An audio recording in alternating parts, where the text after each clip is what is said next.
இன்னைக்கு லஞ்ச் பாக்ஸுக்கு குஷ்கா எப்படி செய்யலான்னு பார்த்துடலாமா? ஒரு கடாயில் ஆயில் சூடானதும் ஹோல் கரம் மசாலா போட்டு ஒரு வெங்காயம் நல்லா வதக்கி விட்டுடலாம். வெங்காயத்தை நல்லா செவக்க வறுத்துக்கலாம்.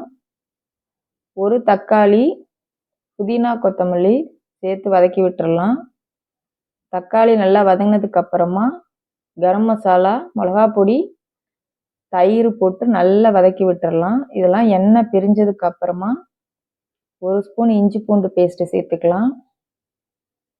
அதுவுமே நல்லா வதங்கினதுக்கு அப்புறமா 1க்கு 2 மடங்கு தண்ணி விட்டுக்கலாம். நான் 2 கிளாஸ் ரைஸ் எடுத்திருக்கேன், 4 கிளாஸ் தண்ணி விட்டுருக்கேன். தண்ணி நல்லா கொதிச்சோனையே ஊற வச்ச பாஸ்மதி ரைஸை அது கூட சேர்த்துக்கலாம். தண்ணிலாம் நல்லா கொதிச்சு இந்த பக்கம் வந்ததுக்கு அப்புறமா ஒரு 10 நிமிஷம் தம்மில் வச்சு எடுத்தோன்னா நல்ல சுவையான குஷ்கா ரெடி. இது ரொம்பவே சுவையாக இருக்கும், ரொம்ப டேஸ்ட்டாக இருக்கும். லஞ்ச் பாக்ஸுக்கெல்லாம் சூப்பராக இருக்கும். செஞ்சு பாருங்கள். செஞ்சு பார்த்துட்டு எப்படி இருக்குன்னு சொல்லுங்கள். தேங்க்யூ.